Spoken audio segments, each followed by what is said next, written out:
పరిస్థితులు కూడా మనం చూసాం. సో ఇక కాంగ్రెస్ పార్టీ ఇక్కడ చాలా ఆశలు పెట్టుకుంది. ప్రస్తుతం వస్తున్నటువంటి ఫలితాలపైన కాంగ్రెస్ పార్టీ ఏ రకంగా స్పందిస్తోంది అనేటువంటిది కూడా మనం చూడాలి. సిద్ధు, ఏంటి అసలు కాంగ్రెస్ రియాక్షన్ ఏంటి ప్రస్తుతం మహారాష్ట్ర ఫలితాలపైన?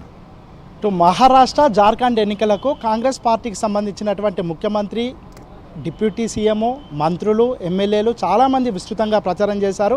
ఇటు జార్ఖండ్ ఎన్నికల ప్రచారంలో, అదేవిధంగా మహారాష్ట్ర ఎన్నికల ప్రచారంలో విస్తృతంగా పర్యటించారు. ముఖ్యంగా తెలుగు వాళ్ళు ఉన్నటువంటి ప్రాంతాల్లోకి వెళ్ళి తెలంగాణలో ఏ విధమైన డెవలప్మెంట్ యాక్టివిటీస్ జరుగుతున్నాయి, వీటన్నింటినీ జార్ఖండ్లో కాంగ్రెస్ పార్టీని గెలిపించినా, మహారాష్ట్రలో కాంగ్రెస్ కూటమిని గెలిపించినా ఇక్కడ కూడా అలాంటి డెవలప్మెంట్ యాక్టివిటీస్ కలుగుతాయని వాళ్ళకు కన్విన్స్ చేసే ప్రయత్నం చేశారు. ఇక ప్రచారానికి వెళ్ళి వచ్చినటువంటి నేతల్ని మనం పలకరించాం చాలామందిని. వాళ్ళందరూ కాంగ్రెస్ ఫ్యామిలీకి తెలంగాణతో పాటు 2 బ్రదర్ స్టేట్స్ రాబోతున్నాయి. ఇటు మహారాష్ట్ర కాంగ్రెస్ కైవసం చేసుకోబోతుంది, జార్ఖండ్ కాంగ్రెస్ ఖాతాలోకి రాబోతుంది అని చాలా కాన్ఫిడెన్స్గా చెప్పారు. కానీ ప్రచారంలో మనం ప్రజల్ని కన్విన్స్ చేసిన పోల్ మేనేజ్మెంట్ విషయంలో మహారాష్ట్రలో ఏమవుతుందో అనే ఒక టెన్షన్ అయితే కాంగ్రెస్ నేతల్లో ఉండింది. ఎందుకంటే అక్కడ ఆల్రెడీ బీజేపీ ఉన్నది. బీజేపీ అధికారం కోల్పోవడానికి సిద్ధంగా ఉండదు, అధికారం చేపట్టుకోవడానికి ఎంతకైనా దిగజారుతుందని కొంతమంది నేతలు, ప్రచారానికి వెళ్ళొచ్చినటువంటి నేతలు చెప్పారు. అక్కడ పోల్ మేనేజ్మెంట్ కాంగ్రెస్ సరిగా చేసుకోలేదు. అక్కడ మహారాష్ట్రలో బీజేపీ వాళ్ళకి సంబంధించినటువంటి కూటమి పోల్ మేనేజ్మెంట్ బాగా చేసుకోవడానికి స్పేస్ ఉంది కాబట్టి అక్కడ లూజ్ అయ్యే అవకాశం ఉంది అని కొంతమంది నేతలు చెప్పుకుంటూ వచ్చారు. కానీ ఇప్పటికే ఇంకా మించిపోలేదు. చివరి వరకు ఒకవేళ తలకిందులు అయితే మహారాష్ట్రకు కూడా కాంగ్రెస్ వాళ్ళు చెప్పుకున్నట్టు కాంగ్రెస్ ఫ్యామిలీలోకి మహారాష్ట్ర రూపంలో ఒక బ్రదర్ స్టేట్ వచ్చే అవకాశాలు ఉన్నాయి. కానీ జార్ఖండ్ విషయంలో అయితే జార్ఖండ్ కంప్లీట్గా కాంగ్రెస్ పార్టీ అనుకున్నటువంటి అంచనాల దిశగానే ప్రస్తుతం అయితే ఉంది. వాళ్ళకు జార్ఖండ్ యాడ్ అయ్యే అవకాశం ఉంది. అయితే జార్ఖండ్లో చివరి వరకు ఒకవేళ హంగ్ వచ్చే అవకాశాలు ఉన్నాయని చాలా ఎగ్జిట్ పోల్స్ చెప్పినటువంటి నేపథ్యంలో వాళ్ళకు సేఫెస్ట్ జోన్గా తెలంగాణను భావిస్తూ ఉన్నారు.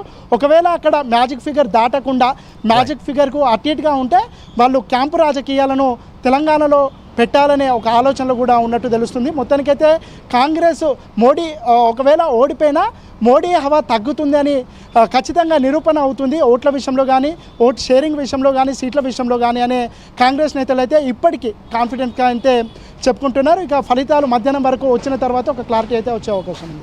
రైట్ చూద్దాం. ఎందుకంటే జార్ఖండ్లో వచ్చేటువంటి ఫలితాలను బట్టి కూడా క్యాంప్ రాజకీయాలకు తెరలేసే అవకాశాలు ఉన్నాయనేటువంటిది కూడా కాంగ్రెస్ నాయకులు భావిస్తున్నారు. మనం చూద్దాం ఎలాంటి పరిస్థితులు ఉండబోతున్నాయో కూడా. ఇక ఎవరి కూటమి వర్కౌట్ అయింది, ఏ రకమైనటువంటి అంచనాలతో పోటీ చేశాయి, ఫలితాలు ఎలా వచ్చాయి అనేది కూడా మనం చూస్తున్నాం. మహారాష్ట్రలో డబల్ సెంచరీ సాధించినటువంటి పరిస్థితి ప్రస్తుతం మహాయుతి.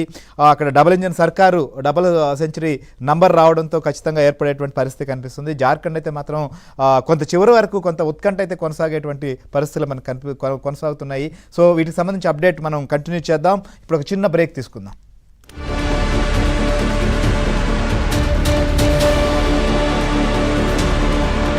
రైట్ రాజేష్, చూద్దాం. సో జార్ఖండ్ నుంచి కూడా ఎమ్మెల్యేలను క్యాంప్ రాజకీయానికి తీసుకురాబోతున్నారా, ఎలాంటి పరిస్థితులు రాబోతున్నాయి, ఎలాంటి పరిణామాలు ఉండబోతున్నాయో కూడా మనం చూద్దాం. సో మొత్తానికైతే మాత్రం ఫలితాలు ఇప్పటి వరకు చూస్తే ఎన్డీఏ 40 స్థానాల్లో, అలానే కాంగ్రెస్ కొనసాగుతున్నారు. దాదాపు 70,000కు పైగా ఆధిక్యం ఆమెకు చేరుకున్నటువంటి పరిస్థితి. ఇక ముఖ్య నేతలు ఎవరైతే పోటీ చేస్తున్నారో మహారాష్ట్రలో వీరందరూ కూడా ముందంజలో ఉన్నటువంటి పరిస్థితి మనకు కనిపిస్తుంది. ఇక లేటెస్ట్గా వస్తున్నటువంటి అప్డేట్స్, సో ఢిల్లీ కేంద్రంగా అక్కడ మారుతున్నటువంటి రాజకీయ పరిణామాలు, జార్ఖండ్ విషయం నేపథ్యంలో ఎలాంటి పరిస్థితులు ఉండబోతున్నాయి కూడా మా కృష్ణ అడిగి తెలుసుకుందాం. కృష్ణ, ఏంటి సో తాజాగా వస్తున్నటువంటి నంబర్ ఏ విధంగా కనిపిస్తోంది? మహారాష్ట్ర ఇక క్లియర్ అనుకోవచ్చా? ఇదే పరిస్థితి చివరి వరకు ఉండబోతోందా?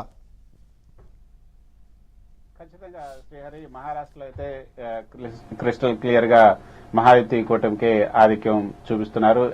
ఎన్నికల కమిషన్ ఇస్తున్నటువంటి ట్రెండ్స్ ప్రకారంగా చూస్తేనే మహాయుతి కూటమి ఆధిక్యంలో ఉంది.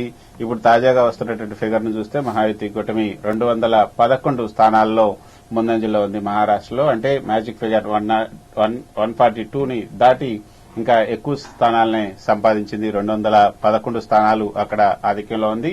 ఇక ఈ యొక్క కూటమి ఏదైతే ఎన్డీఏ కూటమి, ఇండియా కూటమి మాత్రం చాలా తక్కువ స్థానాల్లోనే అక్కడ ఉందనే చెప్పొచ్చు. కేవలం 63 స్థానాల్లోనే అక్కడ ఆధిక్యంలో ఉంది మహారాష్ట్రలో ఎన్డీఏ కూటమి. ఇక జార్ఖండ్ లో అయితే నువ్వా నేనా అన్నట్లుగానే ఉంది. ఒక ఇండియా కూటమి 39 స్థానాలు, తాజాగా చూస్తుంటే 39 స్థానాలు ఇండియా కూటమి, ఎన్డీఏ 38, అంటే ఒకటే స్థానం తేడాగా ఉంది.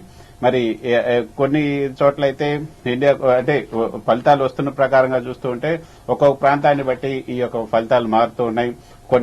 ఒక సందర్భంలో అయితే ఇండియా కూటమి ఎక్కువ